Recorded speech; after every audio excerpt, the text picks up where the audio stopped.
नमस्कार, आप सभी का आचार्य जी एस्ट्रो चैनल में बहुत बहुत स्वागत है। जब भी कोई भूखंड खरीदता है तो उसकी कोई ना कोई फेसिंग होती है, चाहे वो पूरब फेसिंग हो, नॉर्थ फेसिंग हो, वेस्ट फेसिंग हो या साउथ फेसिंग हो।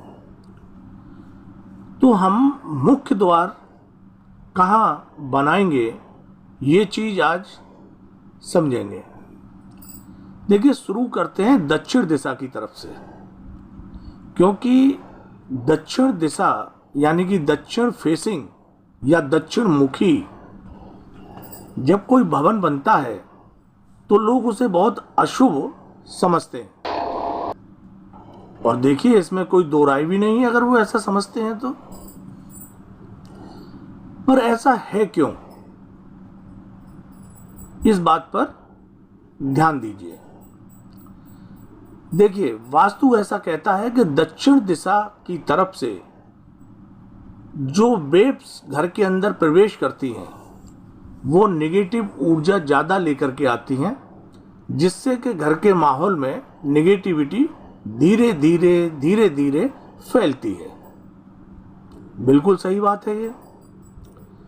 लेकिन इसमें एक बात और भी है, जैसे साइंस कहती है कि 2 दूनी 4। साइंस कहती है H2O मिलके पानी बनता है, मतलब पानी का ही फॉर्मूला है, ये हाइड्रोजन और ऑक्सीजन मिलके पानी बनाते हैं। तो देखिए, कहीं ना कहीं कोई ना कोई लॉजिक, कोई ना कोई सिद्धांत होता है। यहां पर वो पॉइंट है, जैसे कि मेन हम मुख्य द्वार किस एंगल में बनाएं। तो जब होता है इसकी लंबाई चौड़ाई को 9 बराबर भागों में बांट देते हैं। जैसे मान लीजिए किसी का प्लॉट वर्गाकार है तो हम उसकी चारों भुजाओं को 9 भागों में बांटेंगे, तो प्रत्येक भुजा में 9 खाने आ जाएंगे। तो बस इन 9 खानों में से कुछ खाने ऐसे होते हैं जहां पर हम मुख्य द्वार बनाएंगे, और बनाना अनिवार्य होता है। अगर इनके अलावा कहीं और बनाएंगे तो वो अशुभ परिणाम देंगे, और लोगों में ये धारणा आ जाती है कि दक्षिण मुखी मकान ऐसा बहुत खराब है, वगैरह वगैरह। तो माय डियर फ्रेंड्स, बस हमको इसी चीज का ध्यान रखना है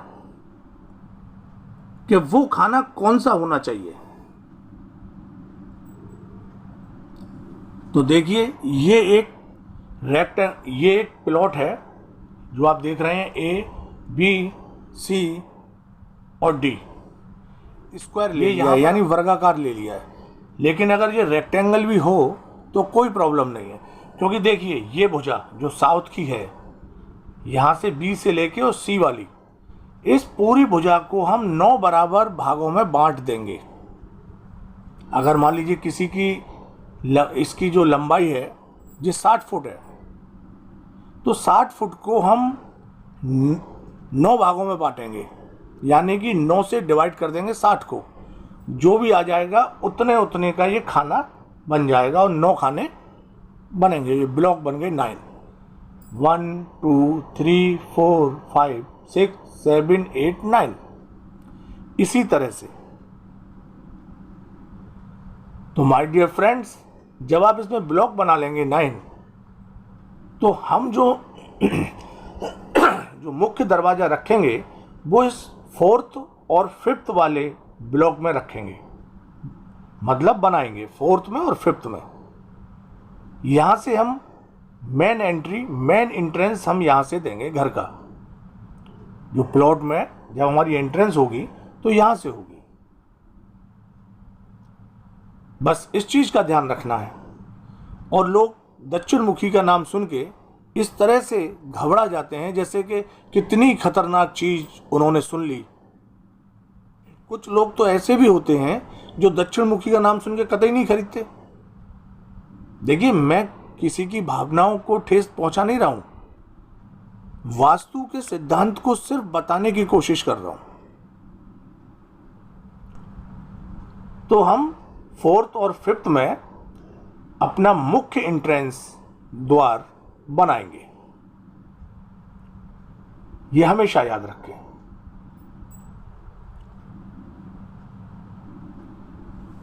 ठीक है ना। और इसमें दरवाजा बनाते वक्त हम इस चीज का भी ध्यान रखेंगे कि यहां पर ये जो दरवाजा है ये नीचा नहीं होना चाहिए। ये फर्श के लेवल के बराबर होना चाहिए। ऐसा नहीं है कि अंदर का मकान का जो फर्श है वो एक जैसा चला आया और ये जो एंट्रेंस है यहाँ पर हमने गैलरी बना करके इसे नीचा कर दिया। नहीं, बस इन बिंदुओं को ध्यान में रखना है कि ये जो दक्षिण का साइड है ये नीचा नहीं होना है। ठीक है ना, क्योंकि दक्षिण दिशा हमेशा वास्तु में ऊंची रखी जाती है। इस चीज का विशेष ध्यान रखें, क्योंकि मैंने पहले ही कहा था कि हर चीज के अपने सिद्धांत होते हैं और उन सिद्धांतों का ध्यान रखना बहुत ही अनिवार्य और जरूरी होता है।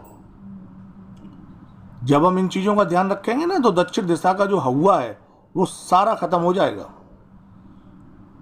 और उसके बाद जो मेन मुख्य द्वार होगा उसके ऊपर पंचमुखी हनुमान जी की एक प्रतिमा जरूर लगाएं, या टाइल्स, आजकल मार्केट में टाइल्स भी मिलती हैं तो वो टाइल्स जरूर लगाएं, ठीक गेट के ऊपर बाहर की तरफ। या अगर उसके बगल में पिलर बनाते हैं तो पिलर पे लगा दीजिए। तो इन चीजों का विशेष आपको ध्यान रखना है। और जब आप, और यहां पर हमेशा हाइट, अब हम बात करते हैं हाइट की, क्योंकि जैसे ये पूरब, उत्तर, पश्चिम दिशा जब हम दूसरी मंजिल पे पहुंचेंगे तो इस बात का भी ध्यान रखना माय डियर फ्रेंड्स कि ये हाइट दक्षिण दिशा की जो गेट बनाया हुआ है ये नीची नहीं होनी चाहिए, और दिशाओं की तुलना में निश्चित रूप से ऊंची रखना। चाहे वो 1 फुट ऊंची हो या आधा फुट ऊंची हो, ऊंची रखिएगा। हाइट में सबसे ज़्यादा हाइट होनी चाहिए। हो सके तो यहाँ इसके ऊपर कोई कमरा जरूर बना दें तो अपने आप हाइट ऊंची हो जाएगी। तो दक्षिण दिशा हमेशा हाइट में ऊंची होनी चाहिए और फर्श के लेवल में भी ऊंची होनी चाहिए। तो माय डियर फ्रेंड्स, ऐसी अच्छी और सच्ची और ज्ञान की पक्की जानकारी के लिए मेरे चैनल को सब्सक्राइब करना ना भूलें, और सब्सक्राइब करें, लाइक करें और शेयर भी जरूर करें, जिससे ये जानकारी सभी को मिल सके। तो माय डियर फ्रेंड्स, इस चीज़ का आप याद रखें। और साथ ही साथ मैं एक बात और बताना चाहूँगा, आप या आपके मिलने वाले या आपके फ्रेंड्स, आपके रिलेटिव जब भी पूरब दक्षिण के कोने में या दक्षिण दिशा में, अग्निकोण जिसे हम बोलते हैं, ठीक है ना, पूरब दक्षिण जब भी दरवाजा बनाएं तो ये प्लॉट, ये भूखंड हमेशा स्त्री के नाम खरीदें, जरूर फलित होगा। ये बड़े ध्यान देने वाली बात है, अभी तक शायद किसी ने बताया नहीं होगा। तभी तो मैं कहता हूं ज्ञान की सच्ची, अच्छी और पक्की जानकारी सिर्फ आचार्य जी एस्ट्रो चैनल पर ही मिलती है। तो माय डियर फ्रेंड, जब भी आप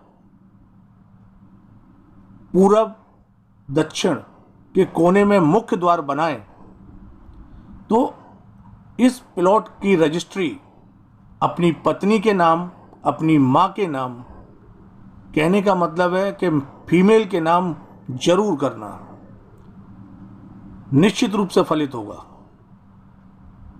तो एक बार फिर आप सभी लोगों से मेरा निवेदन है कि मेरे चैनल को सब्सक्राइब जरूर करें और मुझे कमेंट्स करके बताएं कि अगला वीडियो किस टॉपिक पे बनाऊं।